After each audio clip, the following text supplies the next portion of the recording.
Today's top story from the perspective of someone who's there. You are looking live. This just in. Not my beat. Ben Standig, Commanders beat reporter for The Athletic, is with us, author of The Athletic's annual NFL Agent Survey and certified bona fide sports writer. Standig, do you fit the classic archetype stereotype of a giant Bruce Springsteen fan? No, I like Springsteen, but unfortunately, have never actually seen him in concert, and I don't worship at the altar of Bruce, even though the boss is the boss and would love to see him. But no, I'm not one of those kind of sports writers. Yeah, no, I kind of sounds like we're in the same boat. Like, I like him. My dad is a huge super fan, so I definitely grew up with a lot of Springsteen in the house. But I'm not a lot of let's just say a lot of sports writers. Did you see the photo of the ESPN Insider Avengers assembling at the Springsteen show in New York? That was literally Jeff Passan, Woj, Schefter, anybody who was the top insider at ESPN was all at this same Springsteen show. And I was like, this is a little on the nose, guys. Yeah, every time I hear a sports writer say that that's their go-to, it is okay, I guess you just read that in the playbook to some degree that this is part of the deal, but sure. Console yourself. I like the boss, but yeah, maybe we're doing it wrong, Standing. Maybe we'd have higher profile gigs if we just were bigger Springsteen fans. Anyway, I think you're doing the Lord's work with this agent survey. I think it's really cool. It's something I look forward to every single year. Can you take us kind of a little bit inside the process and how it's evolved over the years? When you did the first annual one, how many agents were you talking to? What was the feedback like? How cooperative were they? Versus this year, now 6 years in, you got 31 agents, and for I believe every single poll question that you asked, you got a full 31 responses. So what has it been like to do this year over year, and what was it like putting together this year's version? Yeah, it was when I got to The Athletic back in 2019, it was a little more of the wild, wild west back then. You could kind of, if you had an idea, you could probably execute it. And I was, trying to come in there and, make a name for myself. And, look, agents have an interesting reputation, as we all know. A little used car salesman, a little Bob Sugar in the Jerry Maguire movie. But, they represent these players. They also, therefore, the ones that talk to the teams. They talk to not just one or two teams, they talk to all the teams, so they have good comparison points. And, at first it was sort of a little bit of hey, tell me about, what are the key things about your job that we don't know about, and then some league stuff. And it's probably morphed more into questions about the league. There's a lot of questions this year or every year about general managers, who's good at their job, who do they trust, things like that.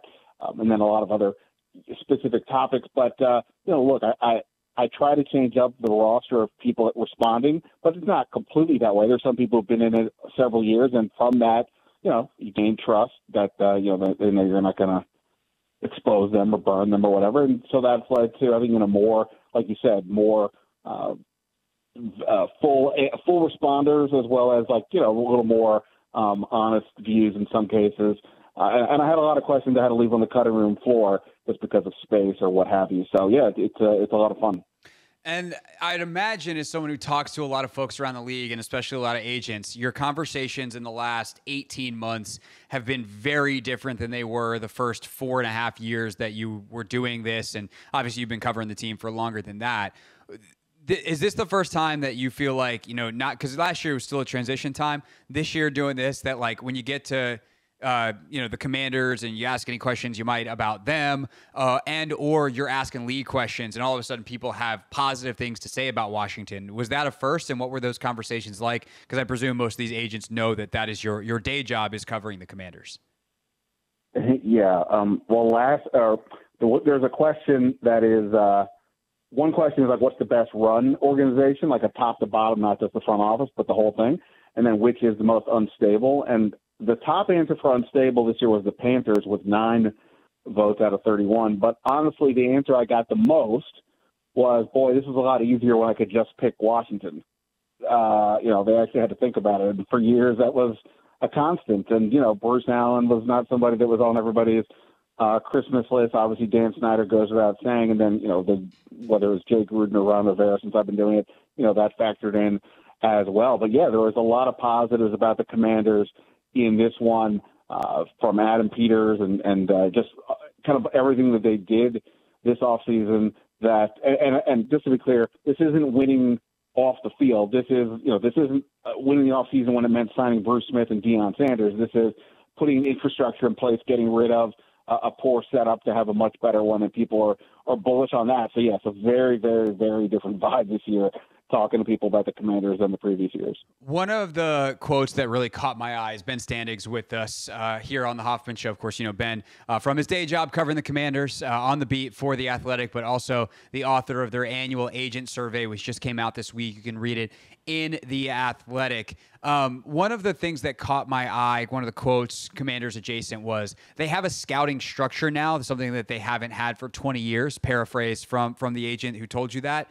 Can you, did you follow up on that, or just generally, can you expand on that based off of your knowledge of covering the team day to day? Like, what do you think that agent meant, / what does it mean to have a scouting structure, and how has it mattered for them this offseason?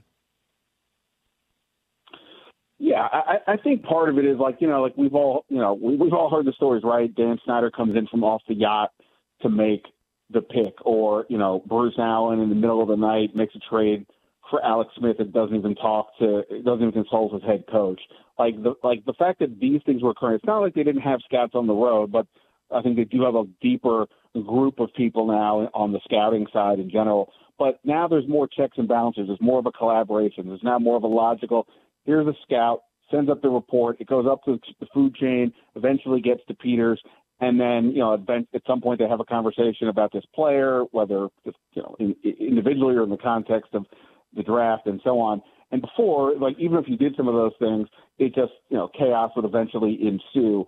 And so I think it's a lot of that. Now, even the last few years, we obviously have all discussed the last week or so about how the draft classes have been pretty poor, for this group. But even then, at least it was sort of all right, there's at least some sort of a structure. It just wasn't, maybe you didn't have the right people at the end of the line, taking all the data and using that to find players.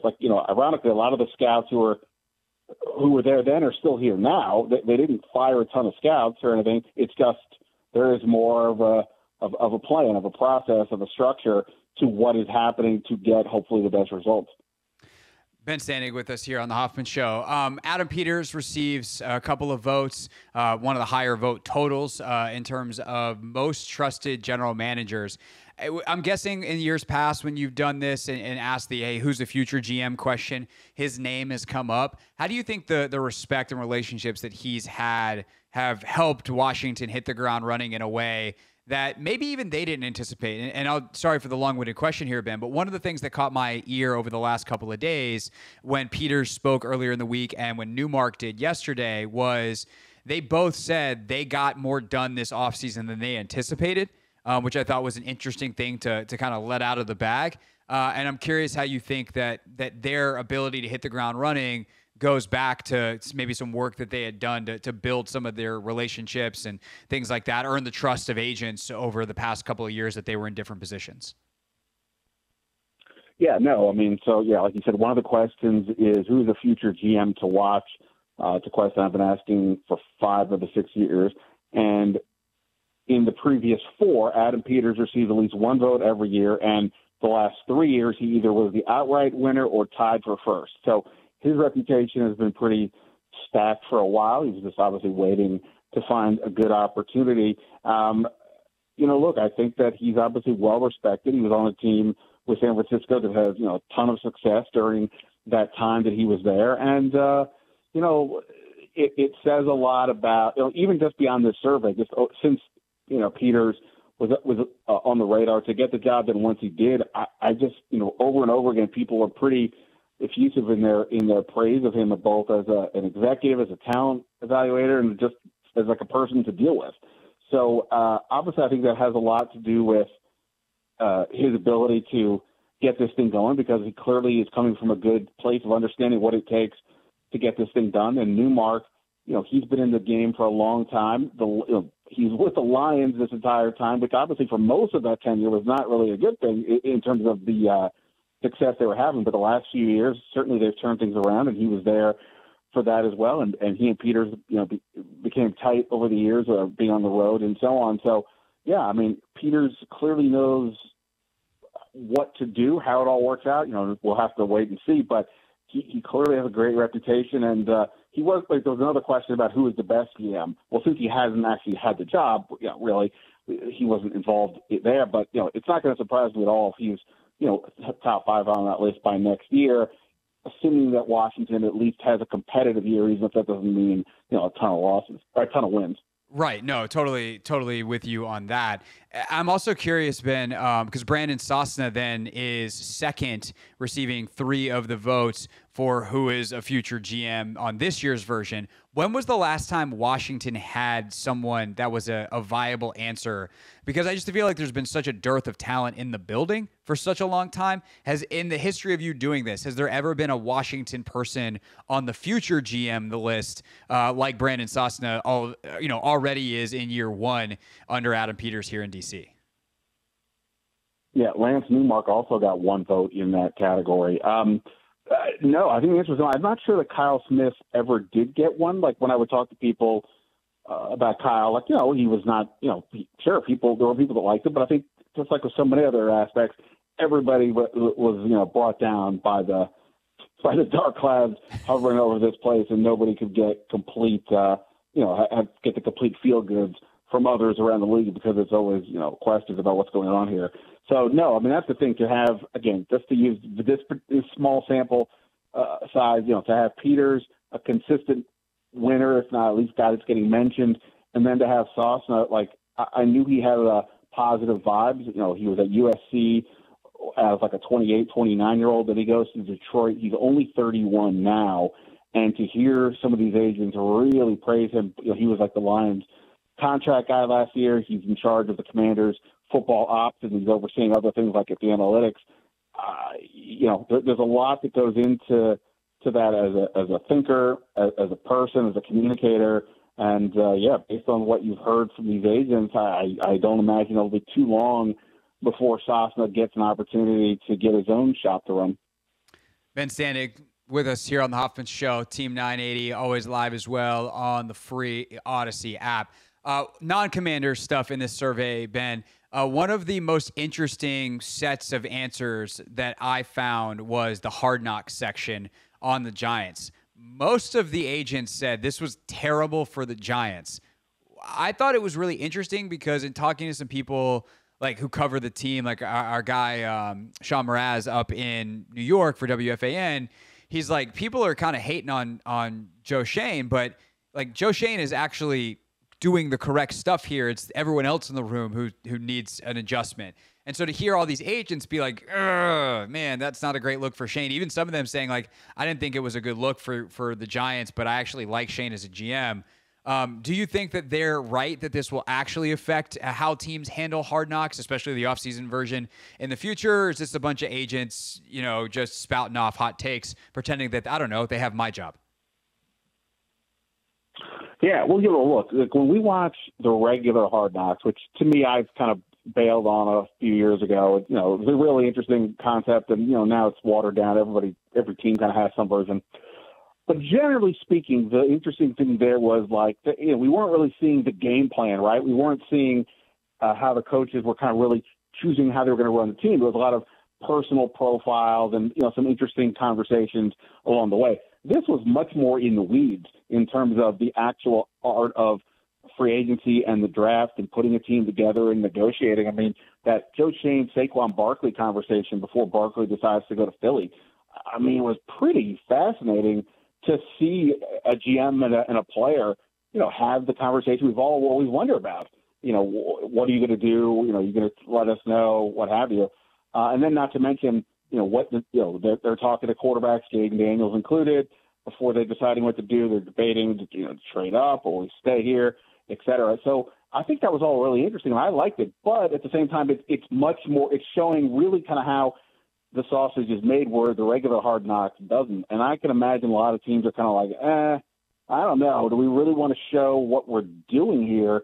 Now, obviously it's happening way after the fact, so it's not like it cost them in terms of the draft or free agency.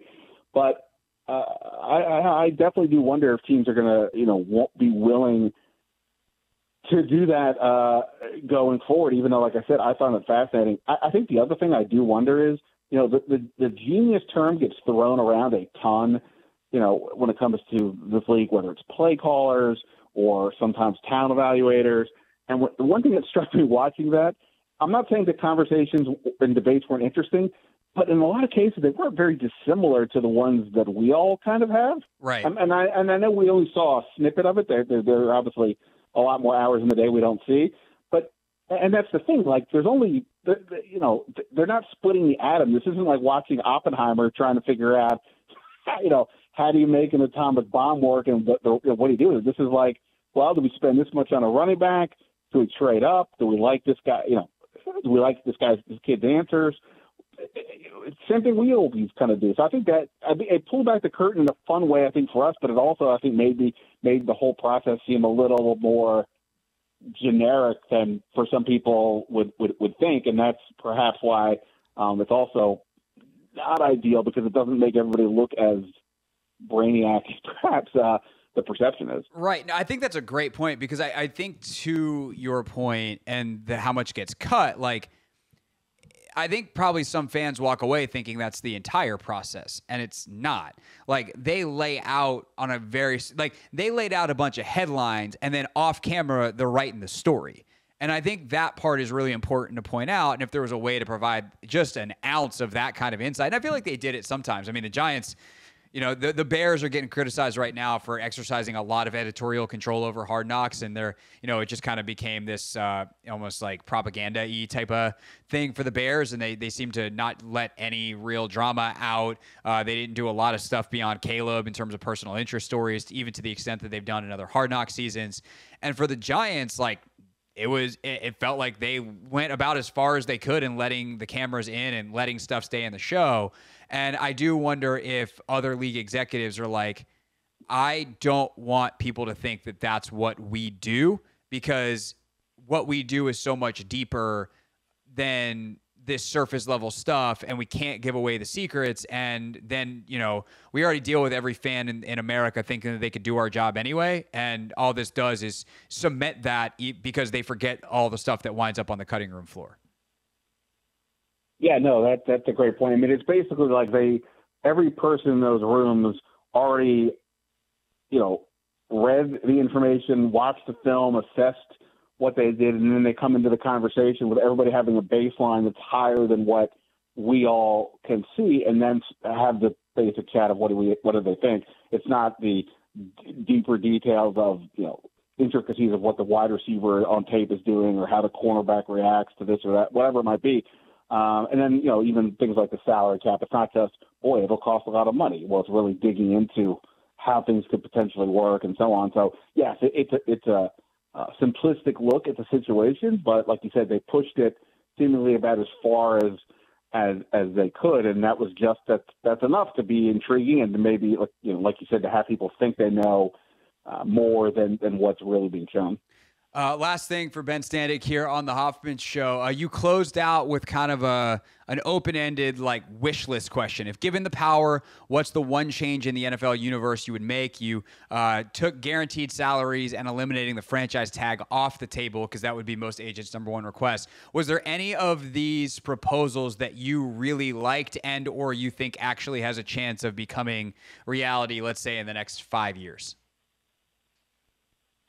Well, they talked, a lot of them just said, hey, you got to get rid of the artificial, anything that's like not pure grass fields, you got to get rid of that for player safety. The one that always tried to drive me crazy is, it's one thing to have the extra games now, it's 17, it'll likely be 18, but when they make teams play like on a Sunday night and then on a Thursday, that type of stuff just is crazy. And if they're going to go to 18 games, are they going to put in a second bye? If you don't, then I think that's, gets pretty outlandish in terms of claiming you're worrying about player safety. And that's something that a lot of these agents, talk about. Like there was a different question about, are you cool if the league goes to 18 games? And a lot of them were like, yeah, but in part because it means more money for everybody involved. Sure. But it's like, yes, but only if there is that second bye, or like someone suggested, no buys until week 7. That way teams get, you don't need really a bye after week 4, right? In theory. So, if they do the right things around the notion of player safety, then I think a lot of this could work and make sense. But that's, I think, been the rub for a lot of agents and the players, is that you can't just keep adding these games and then have teams playing on a Sunday night and then Thursday. It's just bad for the product, for not even just the health of the players. It just makes for a lesser product. So I think that was something, those are the type of things that stood out. And, there's some other interesting ones, like every guaranteed contract under 3 years. Every contract with 3 years or less should be guaranteed. Okay, I think that's an interesting notion, right? I mean, the Commanders just signed, an army of players on 1-year deals. Should those be guaranteed as opposed to a 4-year deal that's only somewhat? I don't know. That's interesting. Anything to help sort of the players who have this very short window to play and make money, I think can make a lot of sense. But, I think those are and of course, the agents are going to be on the player side. Let's just be clear about that. I think some of those were the ones that were interesting, but there was a bunch of other ones for sure. For sure. We could do probably a couple of shows just on the entirety of topics in this. There's so much good stuff in here. And if we had you in for it, we could probably make a whole week out of shows, because I'm sure that there's stuff that got left on the cutting room floor. You can read Ben Standig's 6th annual NFL agent survey in The Athletic. And, of course, we'll be talking to Ben as Kevin Sheehan does, as Russell does, all season long. You'll be hearing him here on the Team 980 as the Commanders get going a week from Sunday in Tampa. Ben, enjoy your final non-NFL football weekend, my friend. Oh, boy.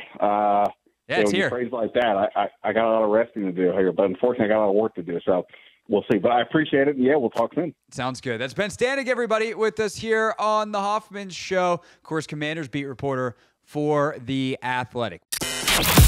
This is The Hoffman Show on the Team 980 and the Odyssey app.